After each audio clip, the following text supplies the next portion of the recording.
Bismillahirrahmanirrahim. Assalamualaikum warahmatullahi wabarakatuh. Alhamdulillah wassalatu wassalamu ala Rasulillah wa ala alihi wa sahbihi wa mawalah wa la hawla wa la quwwata illa billahi wa ba'du. Qala Allahu azza wa jalla ya ayyuhalladzina amanu taqullaha haqqa tuqatih wa la tamutunna illa wa antum muslimun. Wa qala sallallahu alaihi wasallam man salaka tariqan yaltamisu fihi ilma sahhalallahu bihi tariqan ilal jannah, amma ba'du.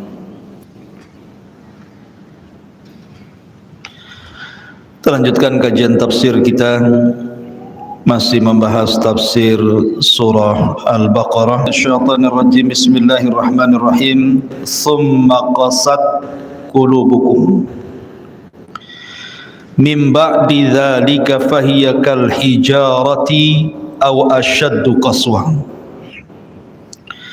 wa inna minal hijarati lama yatafajjaru minhul anhar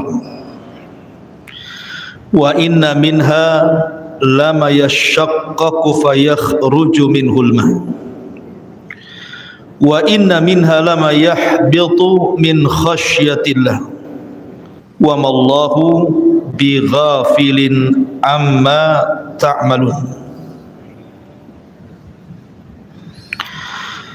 Kemudian hati-hati kalian menjadi keras setelah peristiwa itu. Hati kalian seperti batu atau lebih keras dibandingkan batu. Padahal sebagian batu terkadang ada yang terpancar padanya sungai-sungai, sebagiannya lain terpecah sehingga mengeluarkan air, dan sebagiannya terjatuh karena takut kepada Allah Subhanahu wa ta'ala. Dan Allah tidak akan lalai terhadap apa yang kalian lakukan. Surat ini atau ayat ini jatuh setelah kisah Baqarah Bani Israel. Minggu yang lalu kita sudah jelaskan bagaimana kisah Baqarah sapi betina Bani Israel, di mana Allah Subhanahu wa ta'ala tampakkan kuasanya mampu menghidupkan setelah kematiannya, dan bagi Allah itu mudah. Kemudian Bani Israel melihat dengan mata kepala mereka bagaimana Musa alaihi salatu wassalam memukulkan sebagian dari anggota sapi betina yang sudah disembelih itu ke badan orang yang mati tadi. Tiba-tiba kemudian orang yang mati itu hidup, kemudian memberitahu siapa pembunuhnya. Setelah diberitahu bahwa yang membunuhnya adalah anak pamannya, maka dia pun mati kembali. Peristiwa ini membuat menangis Bani Israel.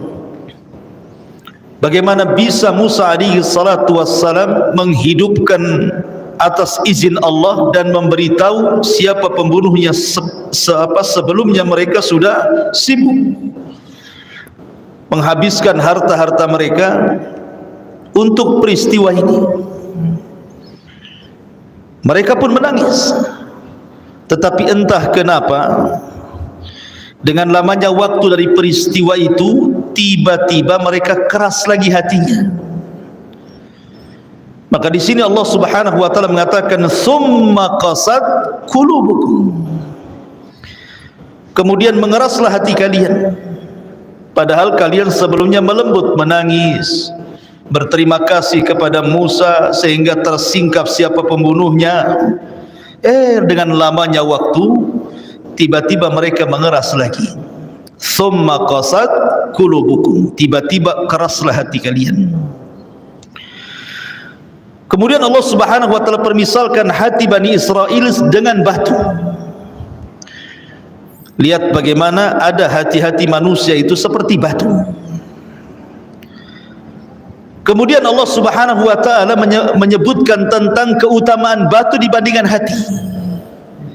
Rupanya ada batu itu lebih baik dibandingkan hati. Karena ada batu itu yang terpancar di tengah-tengahnya sungai. Ada batu yang kemudian terpancar padanya mata-mata air. Seperti kisah Nabi Musa alaihi salatu wassalam, wa idistasqa Musa liqaumihi faqul nadrib bi asaqal hajar. Dan ketika Musa alaihi salatu wassalam meminta air kepada Allah atas permintaan Bani Israel karena mereka ingin minum, faqul nadrib bi asaqal hajar, kami pun perintahkan Musa pukullah batu itu. Maka Musa pun memukul batu, tiba-tiba apa? Fangfajarat minha isnatai asyara. Tiba-tiba kemudian dari batu terpancar 12 mata air. Artinya ada batu itu yang bisa memancarkan air. Kemudian ada batu itu yang jatuh karena takut kepada Allah. Seperti kasus ketika Musa alaihi salatu wassalam meminta untuk diperlihatkan Allah. Arini kaifa anzur ilaika, tampakkan kepadaku wajahmu ya Rabb, bagaimana aku bisa melihatnya. Tetapi Allah Subhanahu wa taala katakan, lan tarani, engkau tidak bisa melihatku. Walakin dur ilal jabal, walaupun demikian lihatlah gunung itu yang penuh dengan batu itu. Fa in istaqarra makana fasawfa tarani, kalau aku seandainya menampakkan kepada gunung batu dan gunung batu itu diam, maka engkau akan melihat diriku. Apa yang terjadi? Falamma tajalla rabbuhu lil jabali ja'alahu dzakka wa sara Musa sa'iqa. Ketika Allah menampakkan kepada gunung batu itu, hancur gunung batu itu, berjatuhan gunung batu itu, dan Musa pun pingsan. Kenapa gunung-gunung itu kemudian berjatuhan? Sekali lagi, wa min halama yahbitu min khasyatillah, karena mereka takut dengan Allah. Ini sama dengan firman Allah Azza wa Jalla, "Lau anzalna hadzal Qur'ana 'ala jabalin la ra'aitahu khashi'an mutasaddian min khasyatillah." Kalau seandainya Al-Qur'an ini diturunkan kepada gunung, maka engkau lihat gunung akan bergegar karena takut dengan Allah Subhanahu wa taala.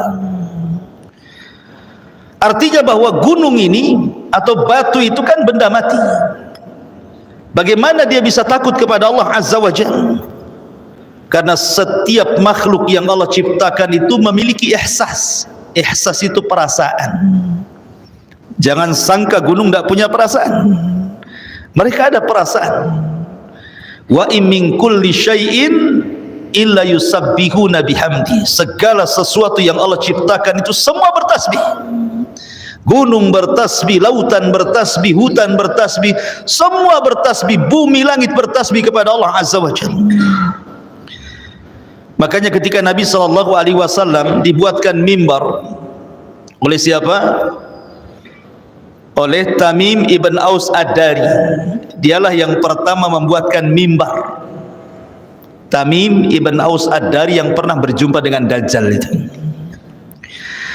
Jadi pokok kurma yang biasa Rasul naik di situ sudah tidak dinaiki Rasul lagi. Ketika Rasul pindah ke mimbar, nangislah pokok kurma ini. Bahkan tangisannya sampai terdengar telinga para sahabat. Akhirnya Rasul turun dari mimbar itu, mengelus-ngelus pokok kurma itu seperti menenangkan anak kecil. Baru kemudian diam. Lihat bahwa jangan dikira kemudian benda-benda mati itu atau benda-benda yang tidak berakal sekalipun seperti binatang, mereka punya perasaan. Imam Ahmad dalam musnadnya menyebutkan hadis dari Anas bin Malik radhiyallahu an. Suatu ketika Nabi SAW membonceng Anas, kemudian berjalan-jalan di ganggang kota Madinah. Tiba-tiba kemudian keledai yang ditungganginya melewati seekor unta, dikejar sama unta itu. Tiba-tiba kemudian unta itu lari lebih dulu, kemudian menikung, kemudian berhadap-hadapan dengan keledai Rasul. Tiba-tiba unta itu yabruk, sujud di hadapan Rasul dan menangis, mengeluarkan air mata. Nabi turun dari keledainya, kemudian diusaplah tangisan unta itu. Kemudian Nabi SAW berteriak, liman hadal ibil, ini unta siapa ini? Faja'a fatan minal ansar, datang anak muda dari Ansar dan mengatakan, milik saya wahai Rasul. Maka Rasul marah dan mengatakan, afala tattaqillah, tidakkah kau bertakwa kepada Allah? Afala tattaqillah fi hadhil bahimah allati malakaka Allahu iyyak, tidakkah kau bertakwa kepada Allah? Lihat binatang ini sudah Allah kuasakan kepadamu. Fa innahu syaka alayya, dia sedang mengadu kepadaku untamu itu. Innaka tuji'uhu wa tut'ibuhu, engkau hanya bisa mempergunakan dia, tapi dia buat dia lapar dan kau buat dia tidak tenang hidupnya. Kau tidak berikan kesejahteraan kepada dia. Unta saja paham mengadu kepada siapa. Unta lo paham bahwa yang bisa menyelesaikan masalah itu adalah Nabi SAW. Sehingga dia datang kepada Nabi SAW. Betapa banyak orang yang jauh lebih baik dibandingkan unta. Ketika ada masalah bukan datang kepada Rasulullah. Fa in tanaza'tum fi syai'in farudduhu ila Allah war Rasul. Kalau kalian bermasalah, kembalikan kepada Allah dan Rasulnya. Unta saja mengembalikan kepada Rasul, kita pula kemana-mana kembalinya. Ke adat lah, ke perasaan lah, ke macam-macam. Ya. Artinya kembali kepada ayat bahwa Allah Subhanahu wa taala sedang menggambarkan bagaimana keras hatinya Bani Israel. Sampai-sampai batu lebih baik dibandingkan hatinya Bani Israel. Ingat, Al-Quran ketika menjelaskan tentang hati Bani Israel bukan berarti berlaku kepada hati Bani Israel saja, tidak. Karena al-ibratu bi umumi lafzi la bi khususi sabab. Sebuah pelajaran dalam Quran itu bukan sebab turunnya, kepada siapa dan sedang bicara tentang siapa, tapi umum lafaz ini juga pelajaran bagi kita. Bahwa ada hati-hati seperti Bani Israel di tengah-tengah umat Islam. Hati-hati yang keras. Ma'asyiral muslimin yang dimuliakan Allah Subhanahu wa taala. Nabi sallallahu alaihi wasallam bersabda, in aradta an yalina qalbak, kalau engkau ingin melembutkan hatimu, fa'atimil miskin wamsah bi ra'sil yatim, berilah fakir miskin makanan, usap kepala anak yatim. Artinya bahwa kelembutan hati itu penting dalam kehidupan. Dalam berdakwah juga sama. Fa in kunta ghalidal qalbi lan faddu min hauli. Kalau engkau keras gitu ya, maka orang enggak mau ngaji sama kita. Mungkin enggak dapat hidayah. Terkadang maksudnya baik, cara penyampaian tidak baik, enggak jadi kebenaran itu sampai kepada orang lain. Dan kata para ulama, obat hati keras itu ada 5. Ulama mengatakan kalau anda keras hati, lakukan 5 perkara. Yang pertama, khalau al-batni, kosongkan perut. Artinya berpuasa. Kalaupun tidak berpuasa, jangan terlampau kenyang. Karena kenyangnya perut itu biasanya mengeraskan hati, kata ulama. Di zaman sekarang kuliner itu luar biasa, memang mengeraskan hati. Coba apalagi lagi liburan gini kan, acaranya asik kuliner dari warung ke warung saja, itu bisa mengeraskan hati.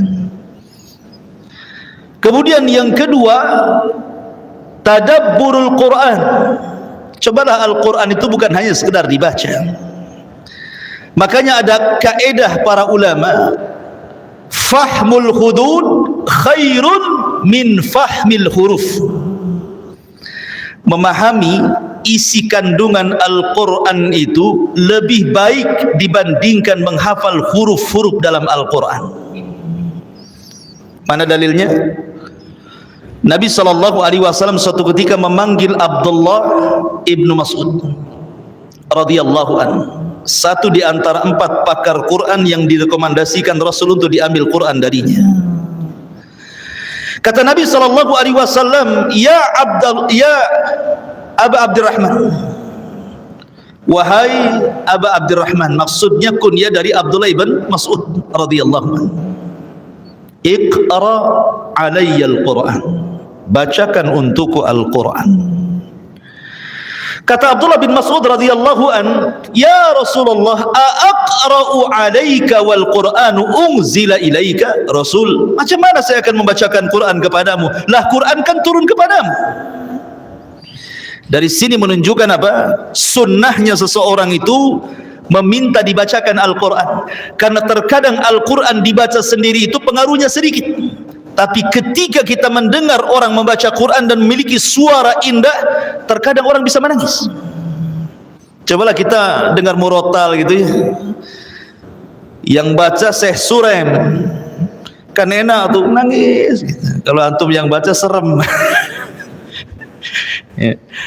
Ma'asyiral muslimin yang dimuliakan Allah Azza wa Jalla. Jadi Nabi SAW meminta Abdullah bin Mas'ud untuk dibacakan Al-Quran.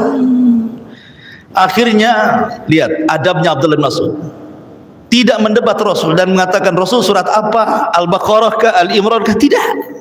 Terus sahabat, ketika Rasul meminta baca, langsung baca.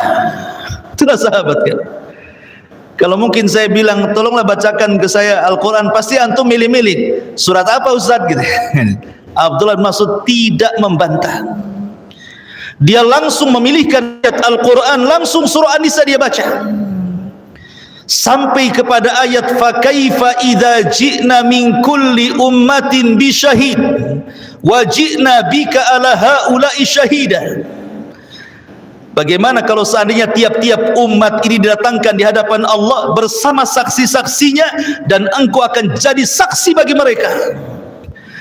Tiba-tiba Nabi SAW menangis dan mengatakan kepada Abdullah ibn Mas'ud, hasbuka hasbuka ya ibn Mas'ud, cukup cukup wahai ibn Mas'ud. Rasul langsung menghentikan karena paham dengan bacaan itu. Kemudian Rasul menangis dan kata Abdullah bin Mas'ud, aku melihat Rasul menangis sampai membasahi janggut air matanya. Artinya Rasul menangis. Ada kaidah di sini bahwa Rasul paham dengan isi Al-Quran.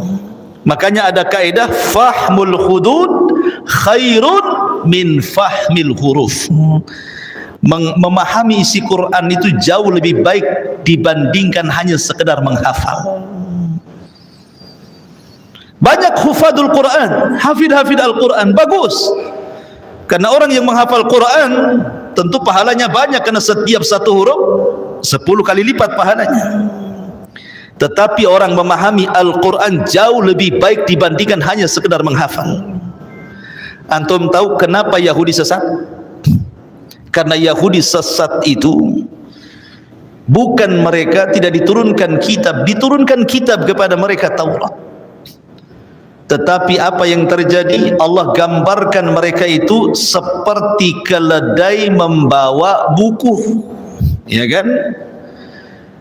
Kamathali himari yahmiluna asfara, seperti keledai bawa buku. Kira-kira keledainya paham nggak dengan bukunya itu?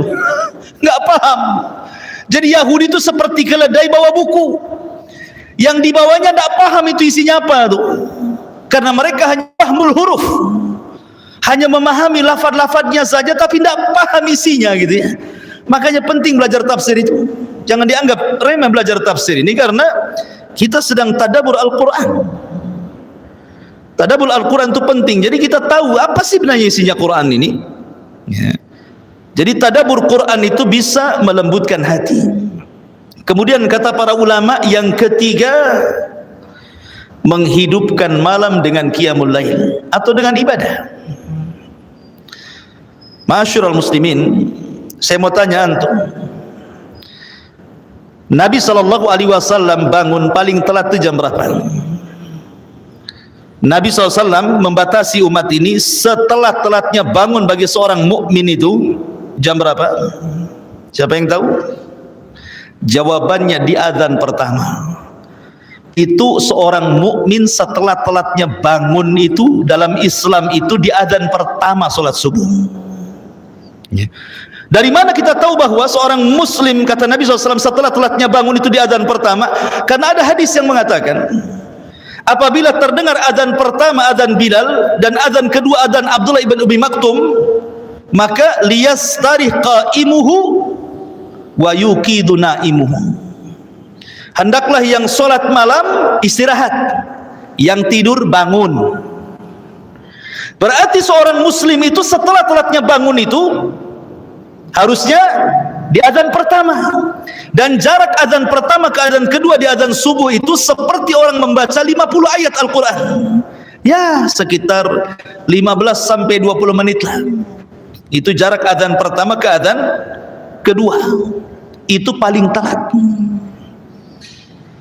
Tapi di zaman sekarang setelah telatnya bangun jam berapa? Subhanallah, ayam sudah bangun loh, kita belum bangun. Adzan sudah tidur, kita pula melek tengah malam.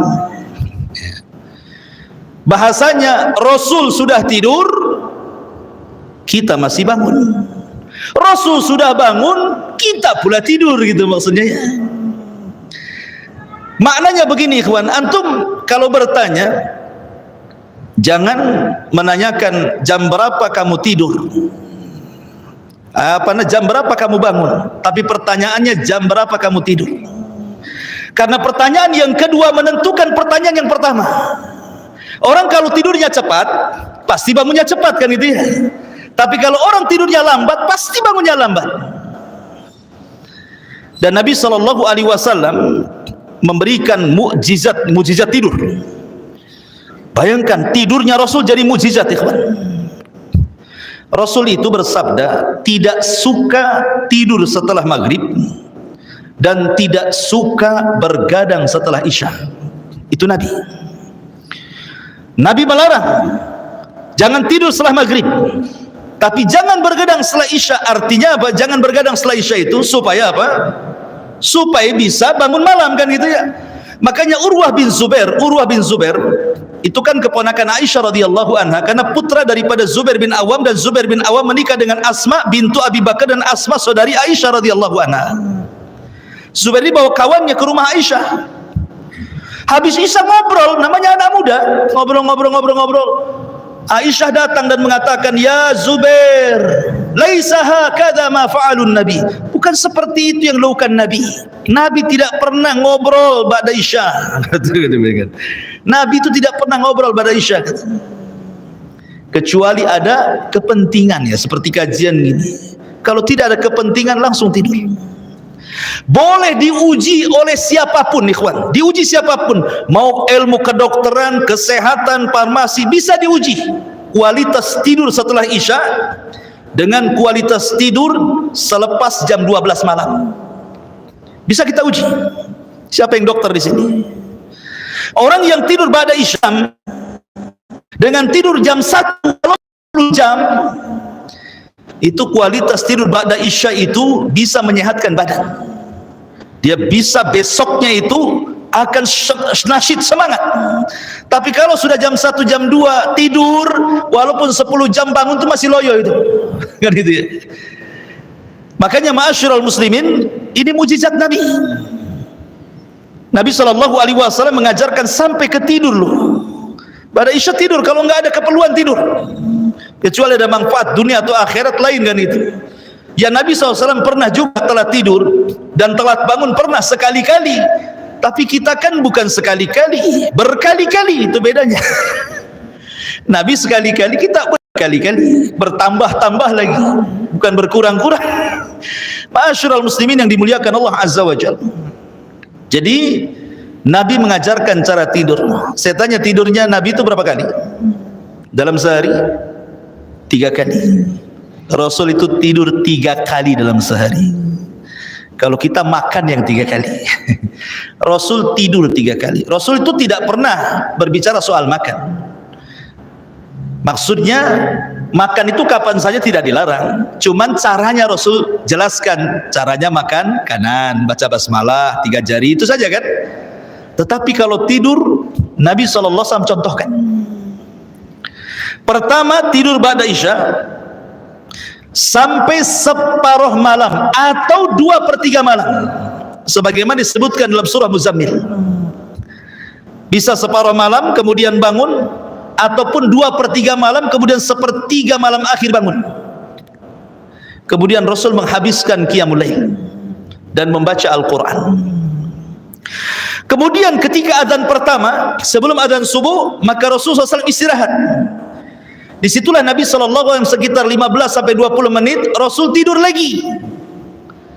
Ustaz, kalau saya ingin niru Nabi 15 menit 20 menit sebelum subuh saya tidur, bablas lah tuh subuh saya, katanya. Iya, tidurnya gimana caranya? Nabi itu tidur bukan kayak antum terlentang begitu.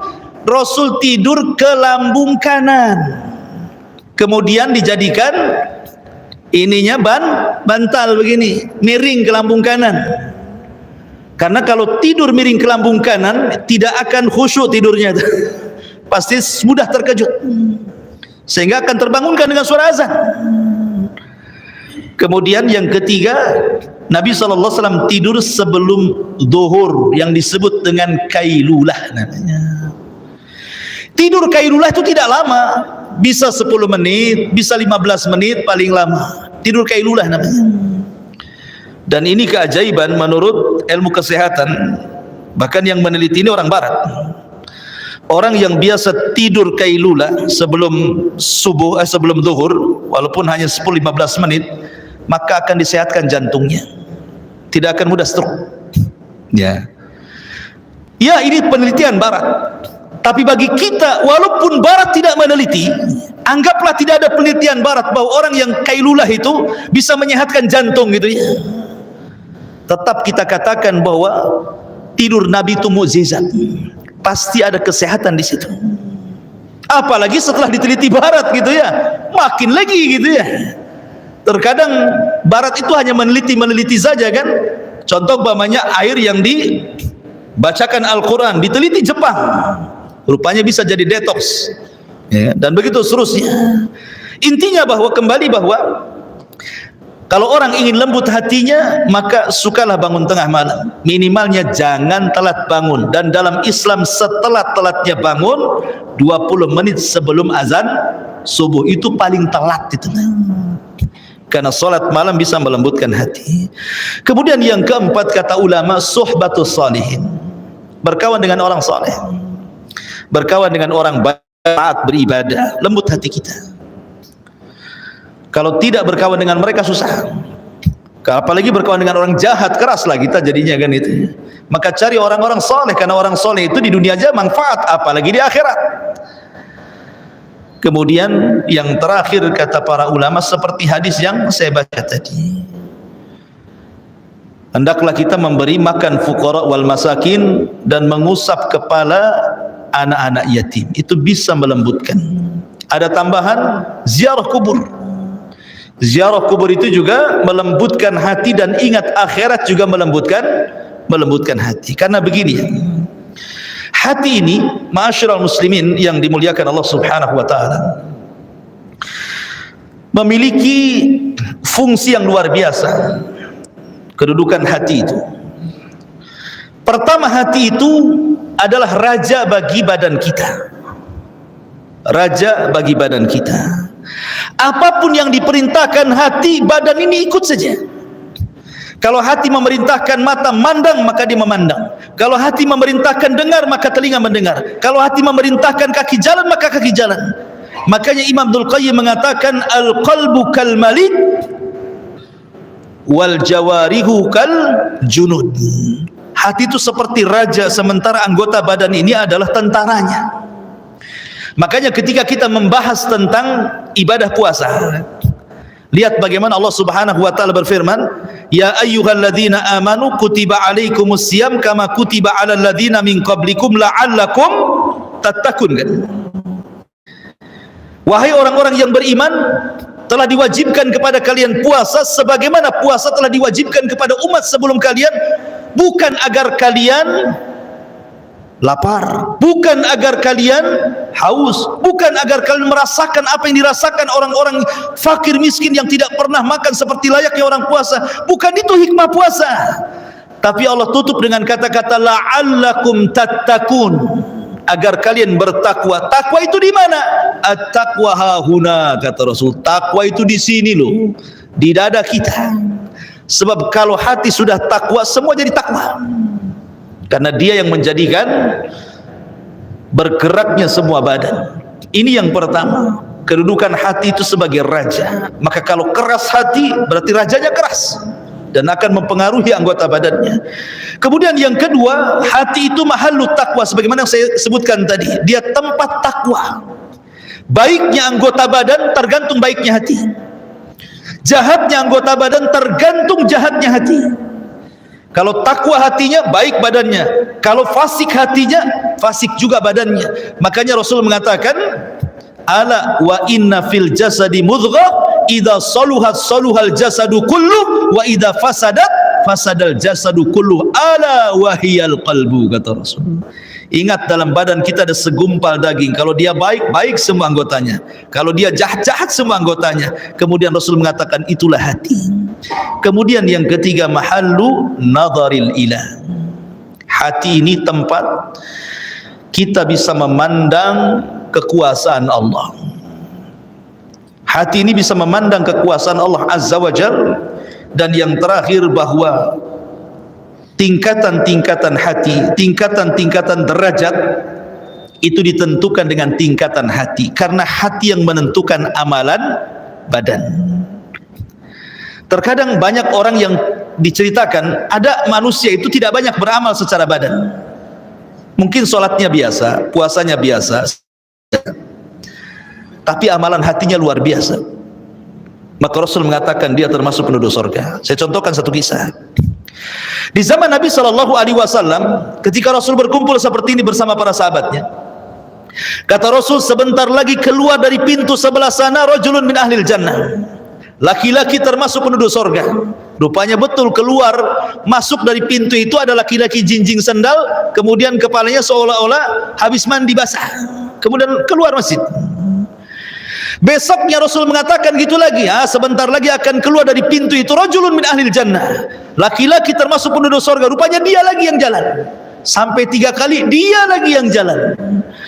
Jadi ada seorang sahabat ingin mengetahui kenapa Rasul sampai 3 kali menyebutkan si fulan termasuk penduduk surga. Akhirnya dia pura-pura ada masalah dengan keluarganya, kemudian izin nginap di rumah orang yang hari dia nginap, dia kecewa, sholatnya biasa saja, baca Qur'annya biasa saja, bahkan sahabat lebih hebat lagi yang lainnya. Kenapa Rasul merekomendasikan dia termasuk penduduk surga?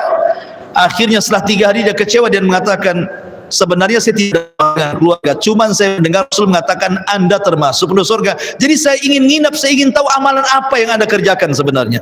Lihat sahabat itu, mereka semangat hanya bicara soal akhirat, tidak hasad dengan dunia. Sahabat itu hasad dengan akhirat, hasad yang baik gitu, pengen seperti dia ya. Akhirnya kemudian sebelum pulang dikasih tahu, boleh jadi mungkin, kata dia, karena saya sebelum tidur saya maafkan semua orang yang mendolimiku, saya maafkan semuanya. Semua yang menghasadiku ku maafkan, semua yang membuliku, semua yang memfitnahku ku maafkan. Setiap tidur ku maafkan semuanya, kemudian aku tidur. Gitu. Rupanya itu amalannya. Dia membersihkan hati sebelum tidur. Padahal sholatnya biasa saja. Tapi Nabi SAW 3 kali mengatakan rajulun min ahlil jannah, rajulun min ahlil jannah. Luar biasa. Jadi terkadang hati ini ikhwatu fiddin menentukan amalan badan. Ya, ma'asyiral muslimin yang dimuliakan Allah Subhanahu wa taala. Dan kalau kita melihat Al-Quran, bagaimana Allah Subhanahu wa taala bermuamalah dengan hati, bagaimana Allah Subhanahu wa taala bermuamalah dengan hati. Yang pertama, apabila Allah Subhanahu wa taala menghendaki seorang hamba itu kebaikan, maka Allah akan tanamkan hati yang bersih pada hatinya, kebersihan hati. Jadi kalau Allah menghendaki kita baik, pasti Allah akan bersihkan hati kita. Ya. Bagaimana caranya supaya Allah Subhanahu wa taala menanamkan kebersihan hati kepada kita? Ya kita meminta. Ya muqallibal qulub tsabbit qulubana ala ta'atik. Wahai zat yang membolak-balikan hati, tetapkan hatiku di atas ketaatan kepada. Yang kedua, tazyinul iman. Apabila Allah Subhanahu wa taala sudah membersihkan hati seorang hamba karena Allah ingin kebaikan kepada hamba itu, maka Allah akan hiasi dengan iman. Ya. Kemudian yang ketiga, kutibal imanu fil qalbi. Bukan hanya dihiasi dengan iman, Allah catat iman dalam hatinya. Kemudian yang keempat, Allah buat ar-ra'fatu war-rahmah. Hatinya akan lembut sehingga mudah menangis dan mudah memberikan kasih sayang kepada orang. Ini kalau sudah Allah bersihkan hati, Allah hiasi hati dengan keimanan, Allah catat keimanan dalam hatinya, maka hatinya jadi lembut itu. Ya. Makanya kalau kita lihat Abu Bakar Siddiq radhiyallahu anhu adalah orang yang mudah menangis. Ketika Nabi SAW mengatakan kepada Ummul Mukminin Aisyah radhiyallahu anha, muru Aba Bakrin bi an yusalliya bin nas. Aisyah, perintahkan bapakmu gantikan aku salat, aku lagi sakit. Kata Aisyah, ya Rasulullah, inna abi rajulun bakka. Rasul, jangan. Bapakku ini Abu Bakar suka nangis. Kalau dia baca Quran enggak baca nangis saja. Perintahkan Umar saja. Gitu ya. Rasul ngomong lagi, muru Abu Bakrin bi an yusalliya bin nas. Tidak, perintahkan bapakmu. Sampai 3 kali. Karena Nabi SAW bukan bicara soal nangis atau tidak ketika memerintahkan Abu Bakar itu. Rasul ingin mengkadar Abu Bakar bahwa setelah wafatnya dia yang pantas jadi khalifah. Kalau dia menjadi pemimpin solat berarti akan memimpin umat, gitu maksudnya. Tetapi Aisyah radhiyallahu anha menyangga, karena dia khawatir suara bapaknya kalau jadi imam gak kedengaran, sementara seorang imam harus keras suaranya kan gitu. Asin nangis ganggu makmum lah, maksudnya gitu. Tapi bagaimana kelembutan hati Abu Bakar Siddiq radhiyallahu anhu, mudah menangis. Ya. Kemudian juga dilembuti dengan rahmat. Kemudian yang kelima, ta'lifullah al-qulub. Kalau sudah lembut hatinya, maka Allah Subhanahu wa taala akan menanamkan kelembutan yang bertambah sampai kemudian as-sakinatu fil qalbi. Maka Allah tanamkan ketenangan. Begitulah Allah Subhanahu wa taala bermuamalah dengan hati seorang muslim. Lah dalam ayat ini ma'asyiral muslimin yang dimuliakan Allah Subhanahu wa taala, di sini Allah mengatakan summa qasat qulubukum, kemudian keraslah hati kalian. Tentu keras hati itu kan ada sebab kan. Lalu apa sebabnya hati orang itu keras? Ulama mengatakan bahwa sebab hati itu keras karena al-ghaflatu min dzikrillah. Ini yang pertama. Tidak suka zikir. Tidak suka berzikir kepada Allah. Padahal zikir itu ikhwan, itu ibadah yang paling ringan dari seluruh ibadah yang Allah perintahkan kepada kita. Sebutkan ibadah yang Allah perintahkan yang paling ringan melebihi zikir, tidak ada. Ya. Zikir ini tidak dibatasi waktu, tidak dibatasi tempat, tidak pakai biaya. Anak kecil bisa melakukannya, anak remaja bisa melakukannya, orang dewasa bisa melakukannya, orang tua bisa melakukannya, orang sakit bisa melakukannya, orang sehat bisa melakukannya, orang kaya bisa melakukannya, orang miskin juga. Semua bisa melakukan zikir. Tapi sholat tidak semua bisa melakukannya di masjid. Kadang sakit di rumah kan gitu ya. Kemudian puasa terkadang tidak bisa melakukannya, apalagi haji. Tapi zikir ini semua bisa melakukannya. Anda bisa berzikir sambil berjalan, Anda bisa berzikir sambil berlari, Anda bisa berzikir sambil berdiri, sambil duduk, sambil berbaring. Masya Allah, zikir ini luar biasa. Tapi lihat keutamaannya. Nabi mengatakan apa? Rasul mengatakan, ala unabbiukum bi khairi min a'malikum. Maukah kutunjukkan kepada kalian sebaik-baik amal kalian? Wa azkakum inda malikikum, dan bisa membersihkan di hadapan Rabb kalian. Wa arfa'ukum fi darajatikum, bisa mengangkat derajat kalian. Wa khairun lakum min infaqidz dzahabi wal waraq, lebih baik dibandingkan infak dengan emas dan perak. Wa khairun lakum minal jihad hatta talqau aduwakum fatadribu a'naqahum wa yadribu a'naqakum. sampai lebih baik dibandingkan jihad kau berjumpa dengan musuh, kau bunuh musuh ataupun dibunuh musuh. Wah, ini 5 perkara loh ya. Lebih sebaik-baik amal, bisa membersihkan jiwa, mengangkat derajat, lebih baik dibandingkan infak dari emas dan perak, bahkan lebih baik dibandingkan jihad. Amal apa coba ini? Bisa menandingi 5 amalan besar. Kata Nabi SAW ketika ditanya, apa itu wahai Rasul? Kata sahabat, kata Nabi SAW, zikrullah, berzikir kalian kepada Allah. Berzikir. Antum dari rumah ke sini kan bisa saja subhanallah walhamdulillah wa la ilaha illallah akbar, Allahu akbar, Allahu akbar, subhanallah subhanallah. Tidak mesti habis salat. Ya, dan tanpa dibatasi hitungan. Nabi SAW mengatakan, kalimatani khafifatani ala lisani thaqilatani fil mizani habibatani ala rahman subhanallah wa bihamdihi subhanallahil azim, kan? 2 kalimat ringan di lisan, dicintai ar-Rahman, berat dalam timbangan, subhanallah wa bihamdihi subhanallahil azim. Anda pulang dari sini bisa 100 kali berat timbangan kita, kan itu ya. Tapi orang yang jarang berzikir keras hatinya, ya. Ini yang pertama. Sebab yang kedua, kata para ulama, kathratuz dzunub wal ma'asi, banyak maksiat, banyak melakukan dosa, ini bisa mengeraskan hati. Karena Allah Subhanahu wa taala mengatakan, wa man a'rada an dzikri fa innalahu ma'isyatan dhanka wa nahsyuruhu yaumal qiyamati a'ma. Siapa yang berpaling dari peringatanku, kusuruh kalian tidak melakukannya, kularang kalian malah melakukannya. Siapa yang berpaling dari peringatan, maka kami akan sempitkan hatinya. Hatinya orang maksiat itu susah. Makanya ada seorang syekh bercerita, ada orang itu kaya sekali, punya perusahaan luar biasa.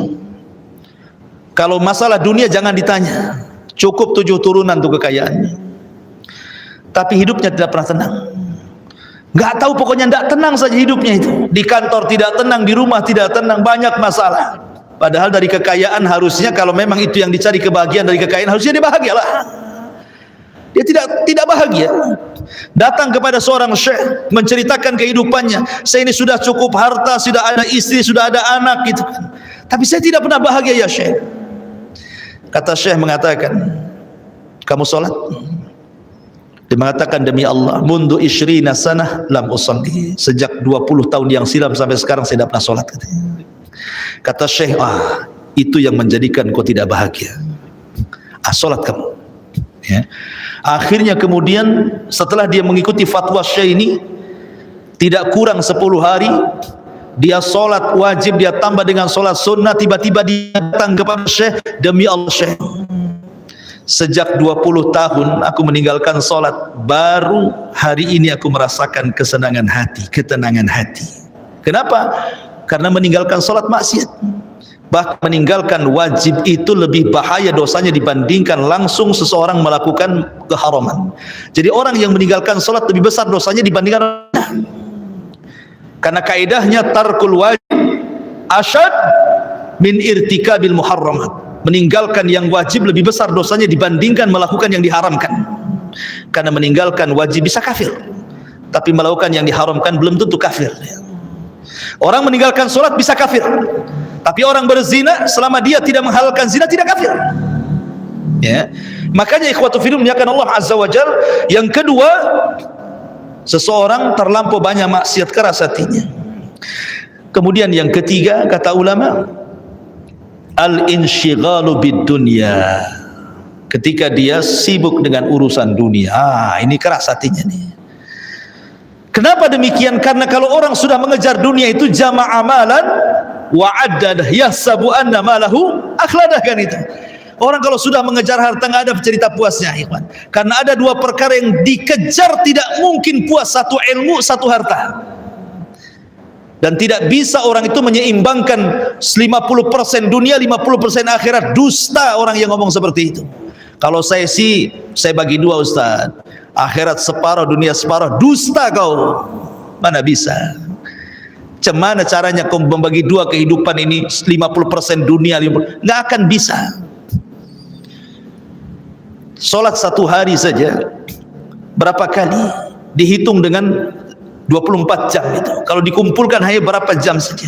Dikumpulkan, lebihnya kita tidur, lebihnya kita ngobrol, lebih mau bilang 50% akhirat dunia. Makanya pendusta orang yang ngomong seperti itu. Jangan dibenarkan. Kalau ada yang mengatakan saya 50% dunia, 50% karena orang yang terlampau cinta dunia akan mengalahkan akhirat. Orang yang terlampau cinta dengan akhirat akan mengalahkan dunia. Itu sudah matematika seperti itu. Ya. Ma'asyiral muslimin, makanya kalau kita berdoa, doa sapu jagat kan? Rabbana atina fid dunya hasanah wa fil akhirati hasanah wa qina adzabannar. Lihat di sini 3 permintaan. Rabbana atina fid dunya hasanah, minta dunia. Ya Allah, berikan dunia yang baik. Ya kan? Kemudian wa fil akhirati hasanah, minta akhirat yang baik. Wa qina adzabannar, minta akhirat lagi, dijauhkan dari api neraka. Artinya permintaan kita tentang dunia ini hanya boleh 2/3. Hanya 1/3 saja. 2/3 itu akhirat.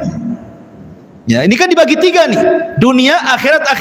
Berarti permintaan kita kepada Allah akhirat itu 2/3. Permintaan kita dengan dunia itu hanya 1/3 saja. Tapi kebanyakan doa-doa kita tidak kan? Jangan cerita 1/3. 2/3, kalau bisa semua dunia kan gitu ya. Kenapa? Karena akhirat itu tidak nampak, gaib.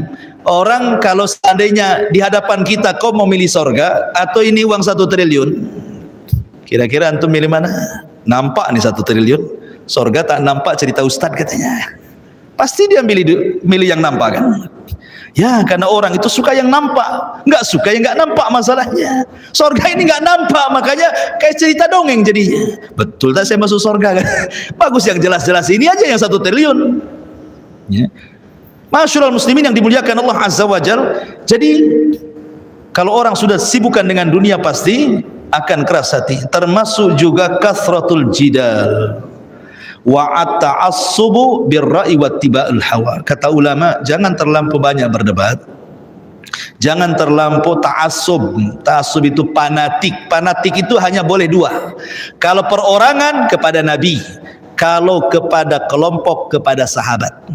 Selebihnya kita tidak boleh fanatik kepada ustadz, kepada kiai, kepada ajengan, kepada ormas ini, ormas itu, tidak boleh. Hanya 2 boleh kita fanatik. Kalau itu urusan individu, berarti Rasul, saya fanatik dengan Nabi. Kalau itu urusan orang ramai, bukan ormas, bukan yayasan, bukan golongan, tapi sahabat Nabi. Karena kesepakatan sahabat Nabi menjadi hujah yang disebut dengan ijma' namanya. Ada Quran, ada sunnah, ada ijma'. Nah, boleh kita fanatik. Fanatik dengan siapa? Dengan Nabi. Kalau ormas dengan sahabat. Ustaz, sahabat banyak ormas? Enggak. Maksudnya maksud keramaian. Ya, karena di tangan mereka kebenaran. Kemudian juga yang meraskan hati yang terakhir adalah kathratu mukhalatatin nas fi ghairi maslahatin. Orang terlampau banyak berkawan tapi tidak ada maslahatnya. Kita ini kalau berkawan boleh, tapi kalau nggak ada maslahat akhirat nggak usah berkawan lah. Pilih-pilih kawan itu, mana yang menguntungkan akhirat, mana yang tidak, mana yang merugikan, mana yang menguntungkan. Harus pandai kita, karena agama kita itu digadaikan kepada agama kawannya, dan itu bisa mengeraskan hati. Ini di antara sebab-sebab keras hati yang disebutkan para ulama. Lah di sini Allah Subhanahu wa taala menyebutkan tentang kerasnya hati Bani Israel. Bani Israel seperti itu. Masyaallah muslimin, saya gambarkan bagaimana keras hatinya Bani Israel ya, sedikit sebelum saya tutup. Jadi Bani Israel ini saking kerasnya hati itu, ketika Yusha ibn Nun, ketika Musa sudah meninggal, Harun sudah meninggal, maka generasi baru dipimpin Yusha ibn Nun penggantinya. Ketika itu mereka masih berada di negeri linglung, di tanah linglung, mereka nggak bisa keluar 40 tahun dari situ. Karena mereka tidak mau membebaskan Baitul Maqdis karena harus melawan orang-orang Kananium. Tapi sekarang generasi berbeda lagi. Ini generasi hebat, pejuang, pemberani. Generasi pengucut sudah nggak ada lagi. Akhirnya mereka siap perang dipimpin Yusha ibn Nun melawan orang-orang Kananiun, merebut Ariha dan masuk ke Baitul Maqdis. Akhirnya betul-betul perang itu terjadi, jihad terjadi. Ketika itu jihad dimulai daripada hari Jumat. Ketika matahari mau tenggelam, perang belum dimenangkan. Besoknya hari Sabtu, ingat hari Sabtu sakral bagi Bani Israel, tidak boleh ada perang. Maka Yusha ibn Nun berdoa kepada Allah agar matahari jangan ditenggelamkan dulu. Kemudian Yusha mengatakan kepada matahari, ya Syams, innaki ma'murah wa ana ma'mur. Kau diperintah Allah, aku juga diperintah Allah. Tolong jangan tenggelam dulu. Berhenti matahari itu, tak tenggelam, ya. Dan ini mukjizatnya Nabi Yusha bisa menghentikan matahari, kata Nabi. Satu-satunya orang yang bisa menghentikan matahari karena izin Allah adalah Yusha ibn Nun, yang dulunya adalah pembantu Nabi Musa alaihi salatu wassalam, menemani dia berjumpa dengan Khidir alaihi salatu wassalam.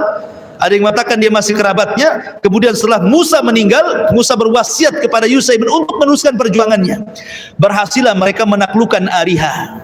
Setelah Ariha kalah, matahari tenggelam. Tinggal mereka masuk Baitul Maqdis karena sudah menangkan. Syaratnya sebagai bentuk syukur. Kita sudah puluhan tahun menunggu kemenangan ini, kata Yusha ibn. Sekarang Allah berikan nikmat yang besar. Kita sudah 40 tahun di negeri linglung, makan susah, minum susah, panas, terik macam-macam. Sekarang sudah dibukakan nikmat itu di depan kita, Baitul Maqdis. Kita bisa makan apa saja, minum apa saja, macam-macam nikmat di situ. Syaratnya dua. Yusha ibn Nun meminta syarat sebagai bentuk imbalan syukur kalian.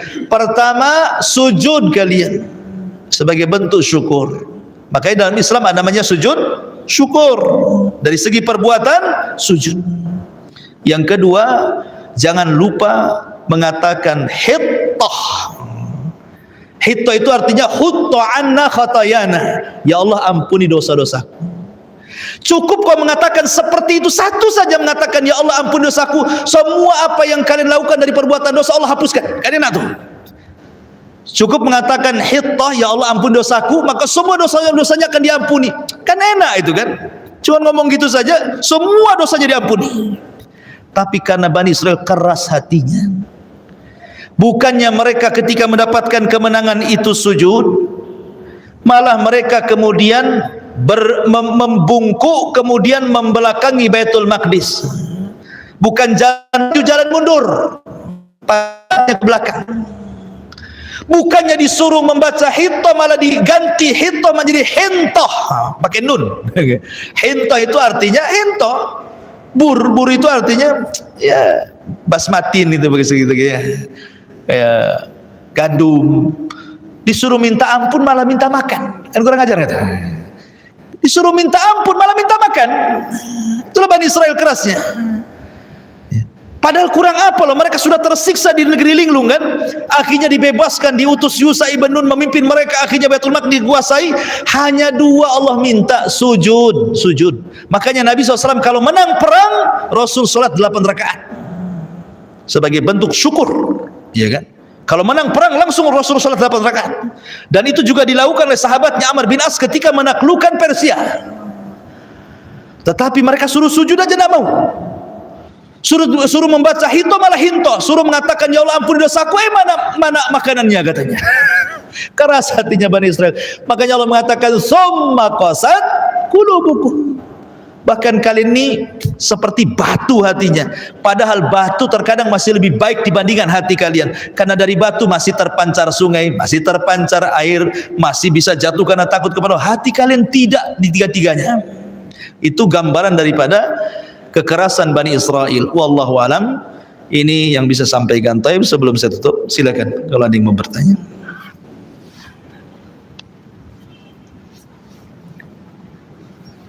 Tidak ada? Alhamdulillah. Cepat. Waalaikumsalam warahmatullahi wabarakatuh.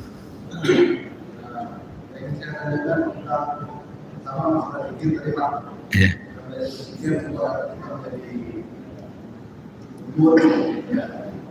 Zikir itu dengan berdasarkan atas atau misalnya dengan kita diam, apakah itu sudah bisa atau dengan ucapan dulu yang benar.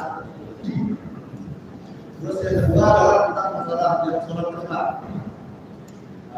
Contoh seperti saya ambil contoh saya. Dulunya saya gereja, saya kalau sholat, tapi saya sedang beribadah, itu apakah dengan saya sedang melaksanakan sholat, amalan yang saya kerjakan sedekah anak yatim itu akan masuk dalam catatan atau tidak? Dan kalau seandainya itu tidak, jika saya bertobat saya melaksanakan sholat seperti ini, apakah itu akan kembali lagi atau bagaimana? Baik. Nah itu untuk amal dosa jariah. Dosa jariah itu apakah seandainya saya sudah melakukan suatu dosa yang seperti di Facebook, seperti itu lah ya. Saya sudah bertobat, tapi sempat saya menghapus. Saya mati. Apakah itu dosa yang akan terus hadir atau sudah sampai? Baik. Ahsan, 3 pertanyaan. 1, zikir itu amalan lisan. Zikir itu amalan lisan, bukan amalan hati. Karena dia amalan lisan diucapkan. Ya minimal didengarlah oleh diri sendiri, walaupun tidak keras kan itu ya. Itu amalan lisan, amalan hati berbeda. Amalan lisan dari sini astagfirullah, astagfirullah, subhanallah, subhanallah, kan begitu. Bahkan Rasul mengatakan man lazimal istighfar ja'alallahu min kulli dzikin makhraja wa min kulli hammin faraja. Siapa yang melazimkan istighfar, coba kalau antum ada masalah, mungkin sekarang ada masalah, buktikan. Kalau antum ada masalah, terus istighfar. Astagfirullah, astagfirullah, astagfirullah. Kalau ada masalah ya, saya yakin tidak waktu lama hilang masalah itu. Minimalnya walaupun tidak hilang, tenang hati. Karena Rasul yang mengatakan, siapa yang melazimkan istighfar, ja'alallahu min kulli dikin faraja wa min kulli hammin faraja. Ya. Kalau kita sempit Allah lapangkan, kalau kita lagi gundah gulana Allah senangkan. Jadi perbanyak zikir. Dan tidak ada ruginya berzikir, itu kan beratkan timbangan kita. Makanya Rasul mengatakan sabaqal mufarriduna bil jannah. Mufarridu akan mendahului kita ke surga. Kita ini sama-sama datang ke pengajian sini. Rupanya teman kita lebih dulu masuk surga. Kenapa? Karena sepanjang jalan dia berzikir. Walaupun sama-sama ngaji. Kemudian yang kedua, ada hadis Rasul mengatakan, khairukum fil jahiliyati khairukum fil islami idza fuqihu. Orang baik di masa jahiliyah, kemudian dia masuk Islam, maka kebaikan di zaman jahiliyah akan digabungkan dengan kebaikan dalam Islam kalau dia diberikan kecerdasan. Ingin kebaikan, dan cerdas itu datang karena ingin baik. Man yuridillahu khairan yufaqihu fiddin. Siapa yang ingin baik Allah cerdaskan. Kalau nggak ingin baiknya bodoh terus gitu. Artinya bahwa kalau dulu kita tidak sholat, tapi kita baik bersedekah, beramal soleh, sholat ini yang menentukan amalan loh ya. Idza shaluha sholatu shaluha sairu amali. Kalau sholatnya baik, semua amal dianggap baik. Kalau sholatnya buruk, maka semua amal dianggap buruk. Selama anda tidak sholat, kalaupun anda haji, puasa, bersedekah, silaturahim, belum dianggap baik. Masih digantung amalannya. Tapi kalau sudah bertobat, hijrah, kemudian sholat, amalan itu akan digabungkan. Akan digabungkan semuanya. Ya. Dan tobat itu menghapus semua dosa, tapi mengembalikan amalan. Itulah adilnya Allah di situ. Ya kan? Kemudian yang ketiga tentang dosa jariyah. Kalau anda sudah menang betul-betul bertobat kepada Allah Azza wa Jalla, amal itu tetap dicatat. Tidak ada amal yang tidak dicatat. Ma yalfidu min qaulin illa ladaihi raqibun atid. Semua dicatat. Ya. Karena begini, catatan itu ada yang sifatnya dicatat dihisab, ada yang dicatat tidak dihisab. Ada yang dihisab diadab, ada yang dihisab tidak diadab. Kan begitu? Ya. Jadi ketika seseorang kemudian berbuat jahat, kemudian tobat, kejahatan tetap ada dalam catatan itu. Tetapi tidak akan dihisab karena sudah tobat. Sudah tobat kan dia. Makanya kata Abu Hurairah radhiyallahu an, maukah ku beritahu kepada kalian seorang sahabat tidak pernah sujud, tidak pernah ruku, mati masuk surga. Sahabat heran, yang benar saja Abu Hurairah, mana ada katanya. Kata, maukah aku tunjukkan, kata Abu Hurairah. Siapa Abu Hurairah? Kata Abu Hurairah, Usairim. seorang laki-laki dari Aus. Ketika Mus'ab bin Umair mendakwahkan di kota Madinah, Sa'ad bin Mu'ad masuk Islam. Sa'ad bin Mu'ad mengajak kaum Aus masuk Islam. Semua masuk Islam kecuali satu orang namanya Usairim, tidak mau masuk Islam. Tapi suatu ketika jihad, Usairim melihat kabilahnya butuh bantuan. Akhirnya dia datang kepada Rasul, Rasul libatkan aku dalam perang. Bukan karena Islam, tapi ingin membantu kabilahku. Kata Rasul, tidak bisa. Kalau kau ingin jihad, membantu kabilahmu, kau harus masuk Islam. Akhirnya dia pun bersyahadat, langsung masuk perang, mati syahid. Gitu. Coba, kata Abu Hurairah, lihat, orang ini tidak pernah ruku, tidak pernah sujud, sekali mati masuk surga katanya. Karena ketika perang bersyahadat langsung mati. Ya kan?